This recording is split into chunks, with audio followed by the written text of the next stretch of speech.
Olá, amigos do LAC Concursos, professor Marcelo mais uma vez aqui com vocês, só que hoje não é aula de atualidades, a gente já está dando início às gravações aí para a PM de Pernambuco, então hoje a gente vai já para a Geografia Regional de Pernambuco. O professor Luiz e o Manuel passaram a demanda para a gente, certo? Para as gravações. Então vamos começar. Eu estou indo primeiro para a questão do quadro natural do estado de Pernambuco, né? Lembrando que, como sempre, a gente tem que estudar, né? Você não pode ficar fazendo de orelhada, não. Você tem que ir atrás, certo? Você está aqui em Mato Grosso gravando aula sobre Pernambuco, belíssimo estado brasileiro, né? Então temos que correr para pegar o máximo de informação e passar para os colegas concursandos que farão o concurso da PM nesse grande estado brasileiro. Só que antes de começar, o primeiro tema é relevo. Vocês já estão vendo aqui, a gente vai começar pelo relevo. Eu até estou colocando aqui as características gerais, só que aí eu gostaria de fazer uma remissão, e aí lá vai a turma, né? Pá, Marcelo, lá vai você fuçar nesse troço. Vou. Tá, vou. É o seguinte, pessoal, eu acho que é necessário a gente fazer essa observação aqui, que é o seguinte.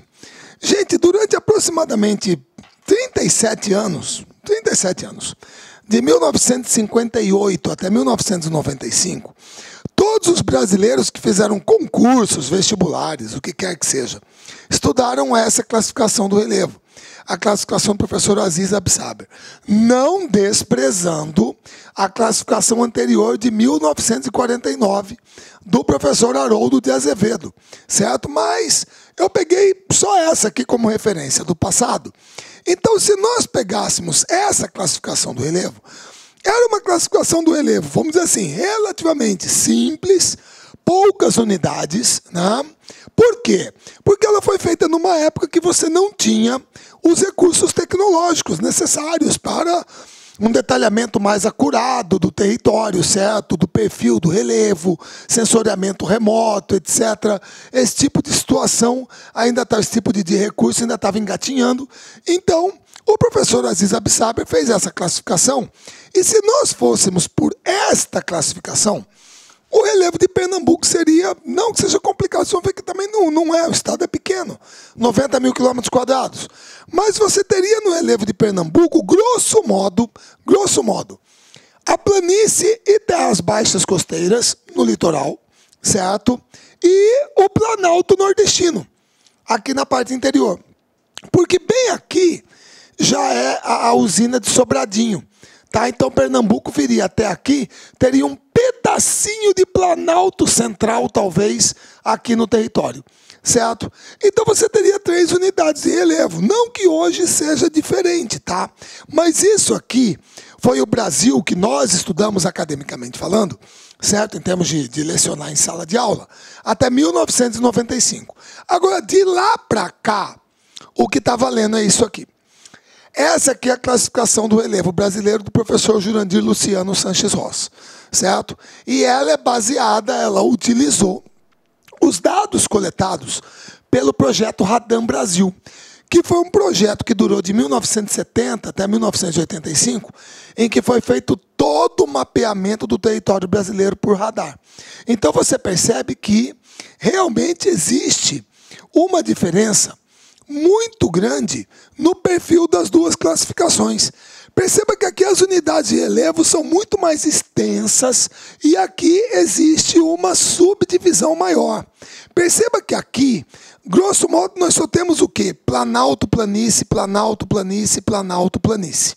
Certo? Agora, nós temos a introdução de uma nova unidade. Quer dizer, não que o pessoal não soubesse que elas existiam. Claro que sabiam, quer dizer, até parece que o conceito de depressão não existia. Claro que existia. O problema era delimitá-las com precisão dentro do território, certo? Então, hoje, você tem planaltos, que é o laranja mais escuro, as depressões, que é a segunda tonalidade, a tonalidade intermediária, e as planícies, que é a tonalidade mais clarinha, tá? Então são 3 tipos de relevo que você terá dentro do território brasileiro, certo? Beleza? Muito bem.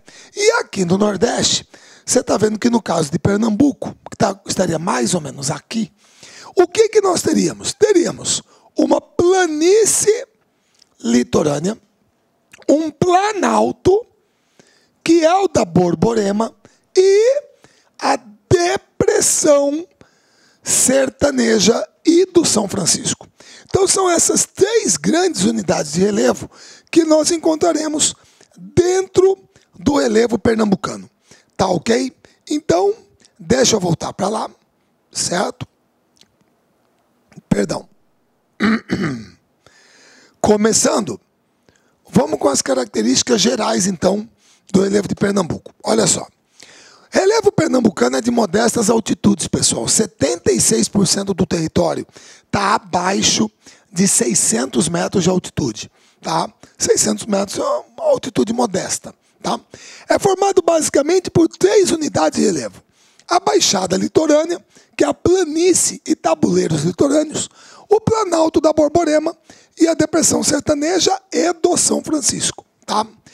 O litoral é uma grande planície sedimentar, quase que em sua totalidade ao nível do mar, tendo alguns pontos abaixo do nível do mar. Aí seriam pequenos pontos de depressões absolutas. Nessa planície litorânea, você tem as maiores cidades do estado, como Recife, Jaboatão dos Guararapes, Paulista, Goiânia, beleza? Tá todo mundo aí. Muito bem. A altitude aumenta à medida que você se afasta do litoral e vem na direção oeste.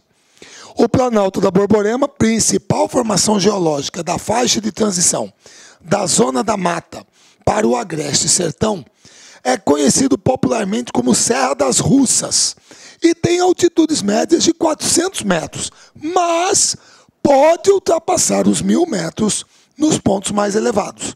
E a gente vai mostrar isso.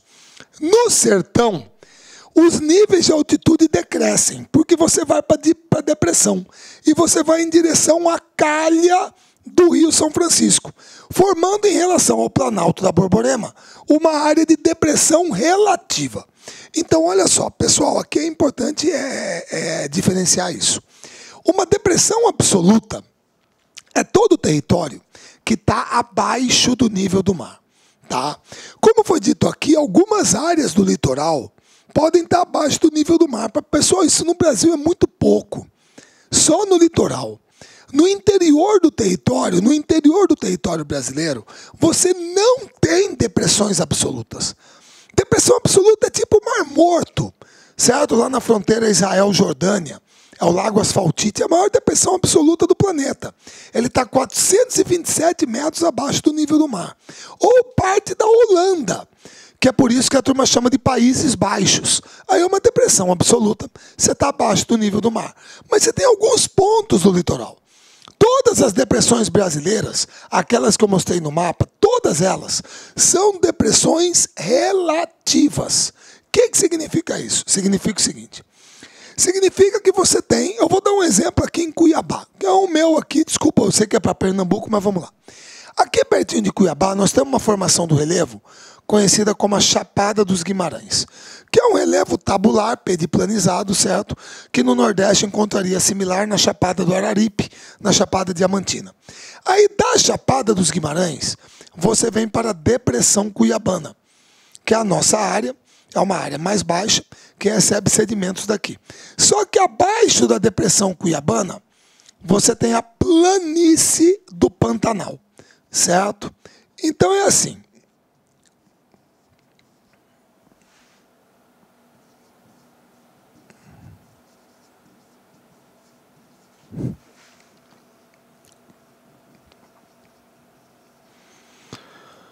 A escadinha que nós temos aqui na nossa região é essa. Nós temos uma área de planalto, que é um chapadão sedimentar arenítico, que é o planalto, a Chapada dos Guimarães.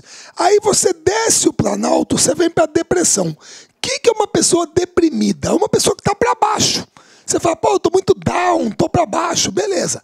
Então, Cuiabá é uma área mais baixa em relação à Chapada.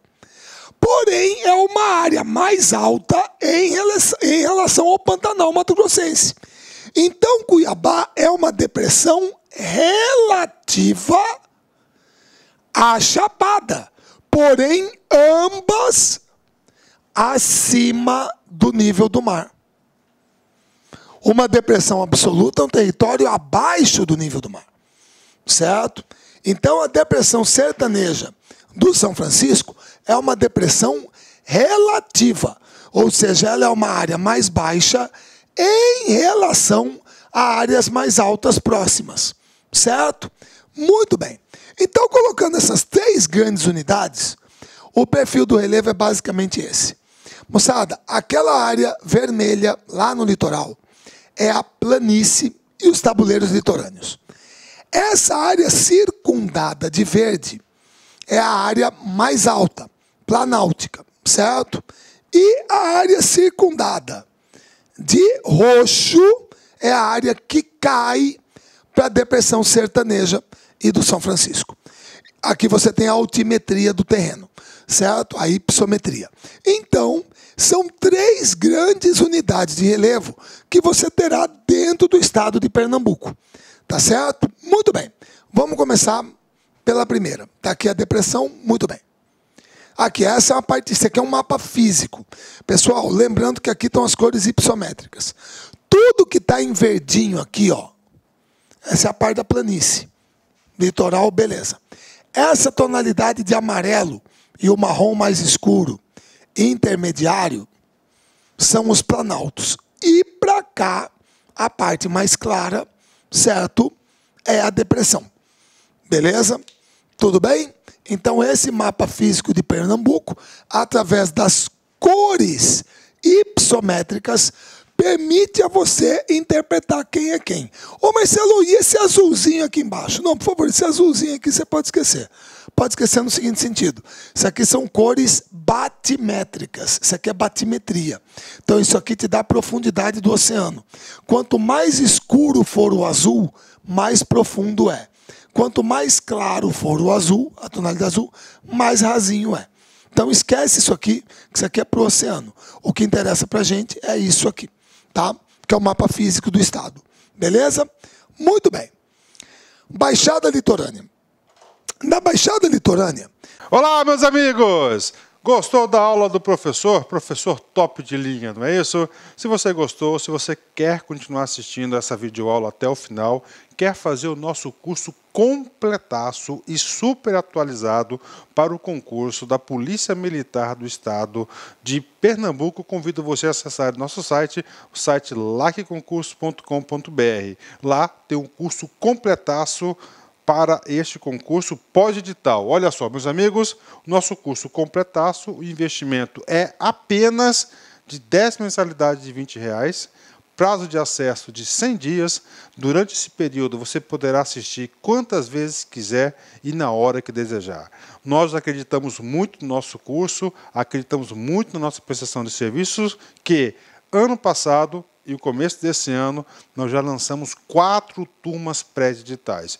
Claro, com a publicação do edital, nós lançamos agora a turma pós-edital.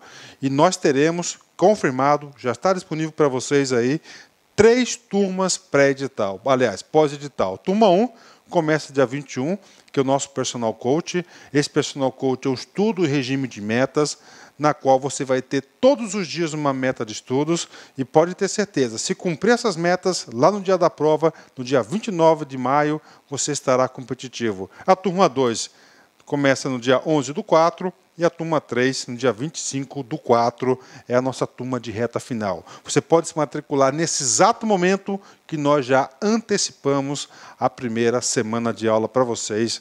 Pode vir, pode estudar conosco, que eu tenho certeza que você não vai se arrepender. Tá certo, meus amigos? Um forte abraço, eu fico com Deus e espero você. Tchau, tchau.